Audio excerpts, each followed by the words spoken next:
तो हमारा शो तोड़कर दिल मेरा आ रहा है तब 19 जनवरी को शाम 7 बजे स्टार्ट होगा। और हॉटस्टार हॉटस्टार जियो हॉटस्टार।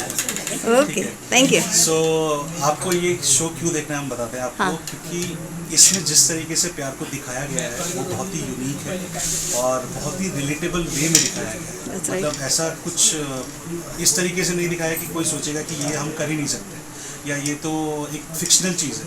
बहुत ही बेसिक लेवल पे दिखाया गया है कि मतलब अगर कोई इंसान देखे तो वो बोलेगा यार मैं कर सकता हूँ। जैसे फॉर एग्जांपल मैं आपको बताऊं कि जैसे हम लोग बिरयानी खाने जाते हैं स्कूटर पे, मैंने पहले भी बोला था, तो स्कूटर में बिरयानी कोई भी खाने जा सकता है। It's just that you have to do वो थोड़ा सा एफर्ट। Right. चलो आज चले जाते हैं, हाँ। जो आपके प्यार को, रिलेशन को, बॉन्ड को जिंदा रखता है और एक बूस्ट भी देता है। मतलब आप शायद एक टाइम के बाद वो चीज़ें फेड हो जाती है, लेकिन आप जितना उसको बार बार करते रहे अलग अलग चीज़ें, तो उतना ही रिफ्रेश रहती है चीज़ें। और दूसरी चीज़ कि हमारा पूरा शो लाइव लोकेशन पे शूट किया गया है। हर एक हमारा कोई सेट नहीं बना हुआ है। इनफैक्ट जो हमारा रंजन निवास बना हुआ है वो भी एक घर ही है। उस घर में 3 फैमिलीज रहती है और उनके बीचों बीच हम शूट करते हैं। और उसके अलावा जहाँ पे भी हम जाते हैं, जैसे किराना स्टोर हो गया, वो रियल किराना स्टोर है। अगर मैं उनको कुछ गिफ्ट दिलाना है मुझे, तो मैं उनको एक रियल शॉप पे लेके गई जहाँ से मैंने उनको एक शर्ट दिलाया। तो हर एक चीज़, पुलिस स्टेशन में जाना होता है, वहाँ पे भी रियल पुलिस वाले होते हैं जो हमारे बैकग्राउंड आर्टिस्ट बनते हैं। एक्चुअली हमारे शो में कोई जूनियर्स वगैरह नहीं होते, सपोर्टिंग कैरेक्टर्स नहीं होते, जो रियल पीपल है उन्हीं को हमने बनाया है। तो इसलिए आई फील लाइक पीपल की कनेक्टिविटी और ज़्यादा होगी। So they should watch your show. yes, definitely. Okay, thank you. Thank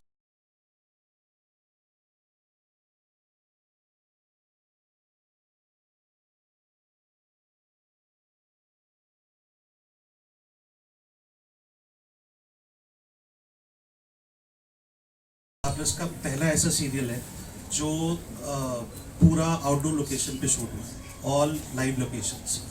तो जब भी हम कहाँ शूट हुआ वो भी बता दीजिए। लखनऊ में पूरा का पूरा सीरियल शो जो है वो लखनऊ में शूट हुआ है। एंड क्या होता है कि जब आप एक रियल लोकेशन देखते हैं तो आपकी कनेक्टिविटी उतनी ज़्यादा होती है किसी भी चीज़ से। तो अगर हम बिरयानी खाने का हमारा सीन है तो वो हमने बिरयानी के स्टॉल पे किया है। So we are actually eating biryani. अगर वो मुझे कोई गिफ्ट दिला रही हैं तो वो एक शर्ट के स्टोर पे ले जाके दिला रही है, तो वो एक एक्चुअल आपको फीलिंग आएगा कि हाँ जो पीछे खड़े हैं लोग वो एक्चुअली स्टोर में काम करने वाले लोग है ना। तो वो आपको दिखेगा कि कनेक्टिविटी कितनी अच्छी है। आपको सब कुछ जो लोकेशंस है, अगर हम पुलिस स्टेशन का सीन कर रहे हैं तो पुलिस स्टेशन में कर रहे हैं, सब कुछ हमने लाइव लोकेशंस पे शूट किया। सो वो जो कनेक्टिविटी आपकी वो बहुत ज़्यादा आती है। स्टार्टिंग है स्टोरी की, उसमें प्यार जो है वो मेन पार्ट प्ले कर रहा है। ठीक है, दिल टूटेगा वो किन सर्कमस्टांसेस में टूटेगा उसके लिए तो आपको देखना पड़ेगा। लेकिन firstly it's the love that we have between us, it's the most important thing. वही ये लव उत्सव है हमारा। ठीक है, और जैसे अभी रोशनी ने बताया कि जो छोटी छोटी चीज़ें हैं जो मैं पहले भी बोल रहा था, it's not something which you can not relate to. जो भी चीज़ें हो रही हैं हमारे शो में वो सब बहुत ही रिलेटेबल है। आपको भी लगेगा यार ये मैं कर सकती हूँ, या सर को लगेगा ये मैं कर सकती हूँ। कोई भी ऐसा नहीं है कि कोई हवाई जहाज से कुछ उड़ा रहा है या ऐसा कर रहा है वो ऐसा कर रहा है। सब बहुत ही बेसिक लेवल पे हो रहा है। जो ये कही कि हम जब बॉलीवुड फिल्में देखते हैं तो हमको लगता है प्यार है शाहरुख खान के जैसे पोज में खड़े रहना और साड़ी उड़ रही है हवा में और लोग प्यार भरे गाने गा रहे हैं और बड़े बड़े जेस्चर्स हो रहे हैं, हेलीकॉप्टर से लैंडिंग हो रहा है।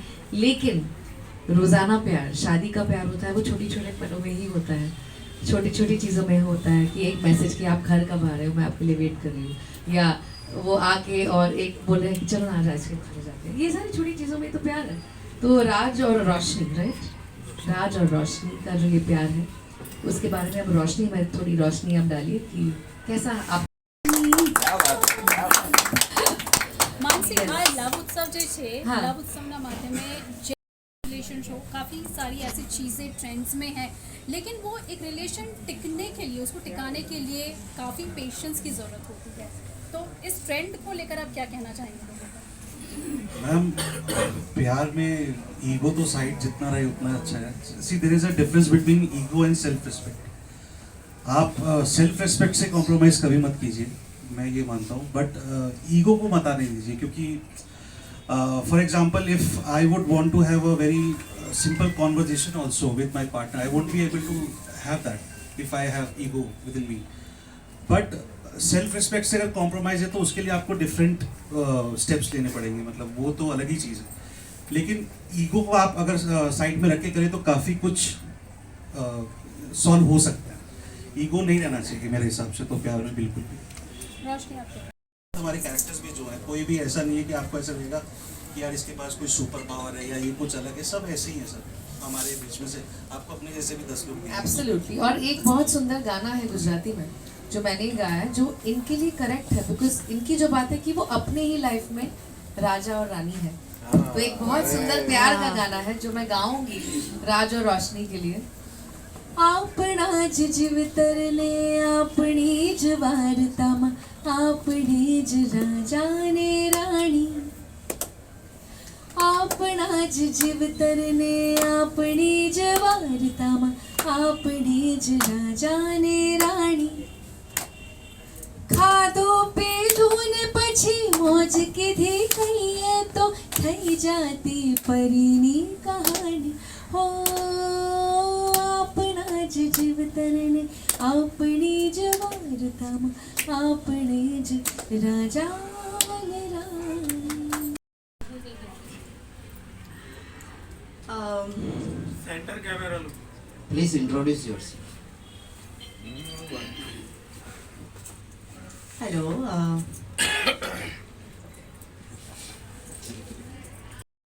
तो रोशनी और राज दोनों ही बहुत मिडिल क्लास फैमिली से आए हुए हैं। रोशनी का बैकग्राउंड है कि लाइक बहुत ही इंटेलिजेंट का गर्ल है, एक लॉयर है, बट उसका हमेशा से ड्रीम एंड एम्बिशन रहा है कि वो एक फैमिली बसाना चाहती है, एक हैप्पी फैमिली बसाना चाहती है, इसलिए वो शादी करना चाहती है। एंड देन वो राज से मिली, उनका फर्स्ट इंट्रोडक्शन था एक छत पे, एंड देन दोनों ने डिसाइड किया म्यूचुअली कि हाँ वो रेडी है एक स्टेप लेने के लिए, शादी का स्टेप लेने के लिए। इसलिए ये कहानी मोस्टली वही होता है कि अरेंज्ड मैरिज के बाद कैसे दोनों का बॉन्ड डेवलप हुआ ग्रेजुअली, कैसे दोनों प्यार में पड़ी।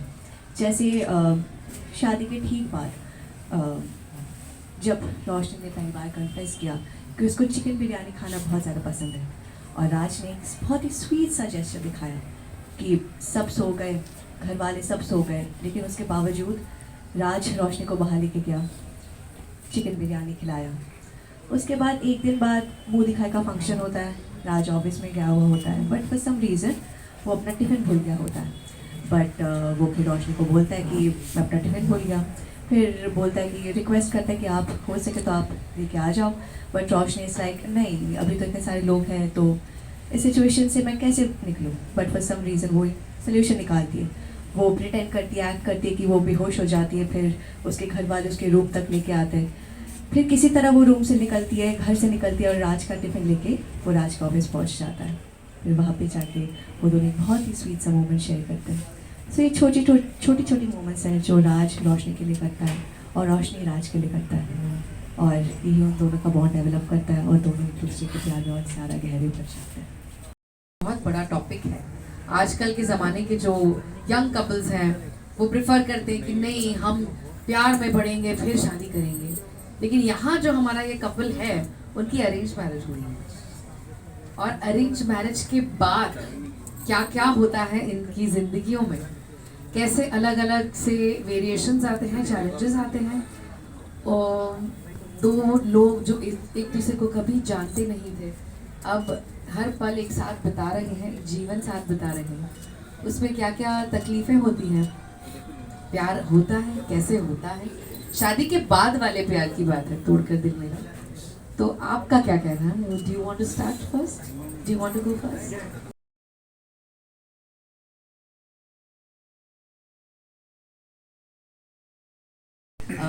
पहले फीलिंग्स की, फर्स्ट लव, एक उसने मेरी तरफ देखा, मैंने उसकी तरफ देखा, प्यार हुआ, इकरार हुआ, ये सारी चीज़ों की बात तो करते हैं, लेकिन स्टार प्लस एक बहुत ही इंटरेस्टिंग सा शो लेके आ रहा है 19 जनवरी शाम को 7 बजे से, जिसका नाम है तोड़कर दिल मेरा।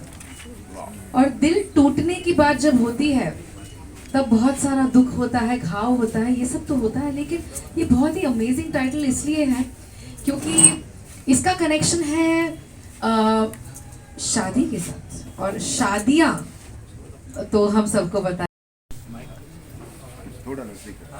अच्छा, एक ऐसे लड़की की कहानी और एक ऐसी लड़की की कहानी है जो दोनों ही बहुत मिडिल क्लास फैमिली से आते हैं और शादी होने के बाद प्यार को डिस्कवर करते हैं एक्चुअली। और ये ऐसा प्यार है कि जो बहुत ही ज़्यादा रिलेटेबल है, मतलब इसके लिए कुछ एक्स्ट्रा एफर्ट करने की ज़रूरत नहीं है। जिस तरीके से राज रोशनी के जो प्यार दिखाता है वो उसके आसपास ही है। मतलब एक जैसे नॉर्मल लाइफ में बोलूँ कि एक एक्टिवा सबके पास होता है, खाना हर कोई खाता है रात को, ठीक है। तो नॉर्मल ज़िंदगी में क्या हो सकता है कि एक हस्बैंड वाइफ ने खाना खाया और वो खाना खा के सो गए। लेकिन यहाँ पे प्यार ऐसा है कि राज को पता है कि रोशनी को बिरयानी पसंद है, तो वो उसको एक्टिवा पे बिठाता है और दोनों बाहर जाते हैं और बिरयानी खाते हैं जो दोनों को पसंद है। तो ऐसी छोटी छोटी चीज़ें जो आप रेगुलरली प्यार में करते हो, जो which keeps the love alive. So यही हम डिस्कवर कर रहे हैं इसमें कि कैसे राज रोशनी के लिए क्या क्या वो चीज़ें जो वो कर रहा है प्यार में, और रोशनी भी ऐसी बहुत सारी चीज़ें कर रही है प्यार में। प्यार पहले राज को होता है लेकिन रोशनी को ज़्यादा होता है। सो यही है पूरी कहानी। इसी तरीके से है कि जो और कैरेक्टर्स इतने रिलेटेबल हैं कि आपको ऐसा लगेगा कि ये हम भी कर सकते हैं। जो हम जो भी चीज़ें कर रहे हैं स्टोरी में, जो भी आपको ऐसा लगेगा कि यार ये तो मैं भी कर सकता हूँ। कुछ ऐसा नहीं कि आपको आउट ऑफ द वे जाके करना है, सब आसपास ही है, वैसा वाला ये स्टोरी है। राघव जी आपने 7 बजे और प्यार की बात जब होती है तो दिल टूटने की बात तो होती है, बिकॉज हम सब ने प्यार, आप सबने प्यार किया है। वरना प्यार कहाँ समझ में आता है? आपका हाथ एकदम पहले गया। सबकी एक लव स्टोरी होती है और सबकी एक लव स्टोरी के पीछे थोड़ा हार्ट ब्रेक, थोड़ा दुख तो होता ही है, और उससे वो प्यार का फीलिंग और भी स्ट्रांग हो जाता है। तो मैडम ऐसा इसलिए देना चाहूँगी बिकॉज रत्ना जी और जावेद जी दोनों के साथ अलग अलग टाइम पे मैं जब थी तब बोल रही थी कि आपके जनरेशन को तो प्यार पता ही नहीं है, क्योंकि अगर आपको किसी की याद आई तो आप थोड़ी कोई गाना लिखोगे, आप तो सीधा उनको मैसेज व्हाट्सएप करोगे, इंस्टा पे डीएम करोगे। तो वो जो रोमांस है इस जनरेशन में मिसिंग है, क्योंकि वो जो तड़पना होता है, एक दूसरे की आंखों में देखना होता है, ये सारी चीज़ें अब टेक्नोलॉजी की वजह से कम हो गई है। बट इसी की वजह से जेन जी भी ओल्ड स्कूल रोमांस में बहुत विश्वास रख रहा है। इतने सारे लोग हैं, इतने सारे डेटिंग ऐप होने के बावजूद भी अरेंज मैरिज करना चाहते हैं। वो बोलते हैं कि नहीं, हम थक गए हैं ये मल्टीपल ऑप्शंस, ये प्यार में या ये सिचुएशनशिप्स में और इन सारी चीज़ों में। हमको वो ओल्ड स्कूल वाला रोमांस जो हमने हमारे माता पिता में देखा है या हमने फिल्मों में जो देखा था, वैसा वाला प्यार हमें भी चाहिए। तो उस ज़माने में जेन ज़ी के लिए भी ये शो एकदम रेलिवेंट है, क्योंकि अल्टीमेटली तो प्यार छोटी चीज़ों में ही होता है। प्यार तब भी होता है जब आप जिससे प्यार करें वो आपके साथ हो, फिर वो अच्छाई हो बुराई हो, आपकी ज़िंदगी में उतार हो चढ़ाव हो, लेकिन वो एक जो व्यक्ति है जिससे आप प्यार करते हो वो उन सब में आपके साथ है, और वो फीलिंग सबको चाहिए। तो जेन ज़ी भी इस शो से एकदम रिलेट करेगी। मेरे हिसाब से ईगो तो बिल्कुल नहीं रहना चाहिए प्यार में, रिश्तों में सॉरी। एंड क्योंकि अगर लाइक लड़ाई झगड़ा भी हो रही है रिश्तों में, पति पत्नी के बीच नोक झोंक भी हो रही है, तो कहीं ना कहीं किसी को तो स्टेप डाउन करना पड़ेगा। अगर ईगो होता है तो ऑफकोर्स पति पत्नी दोनों सोचेंगे कि लाइक यू नो उसे आना चाहिए हमारे पास, ना कि मुझे जाना चाहिए। बट अगर रिलेशनशिप को कंटिन्यू करना है तो किसी को स्टेप डाउन करना पड़ेगा, चाहे आपकी गलती हो या ना हो, बट रिलेशनशिप को सस्टेन करने के लिए, कंटिन्यू करने के लिए किसी को स्टेप डाउन करना पड़ेगा, सॉरी बोलना पड़ेगा, मनाना पड़ेगा। तो Yes, we have. तो Rupali ji, thank you so much for being with us. Thank you. और जाते जाते मैं आपका वादा फिर से आपको याद दिला दूं कि आपको आना है गुजरात। मैं आऊंगी जरूर, पक्का। गुजरात से मिलने जरूर आऊंगी। हम बहुत साथ सारा प्यार। आएंगे रूपाली, मैं आपको लेके आऊंगी इधर अहमदाबाद और हम यहाँ पे वाह। amazing जगह पे आपके जाएंगे। साथ अगर मुझे गुजरात घूमने मिले, इससे ज्यादा और क्या ही चाहिए। तो मैं आपसे भी वादा लूंगा कि मुझे बुलाना। 100% श्योर। जरूर। Thank you so Take care, much. God bless. Lots of All love the from best. Gujarat. Thank you so much Rupali ji. Thank you. Star Plus rocks. Thank you. Bye. तो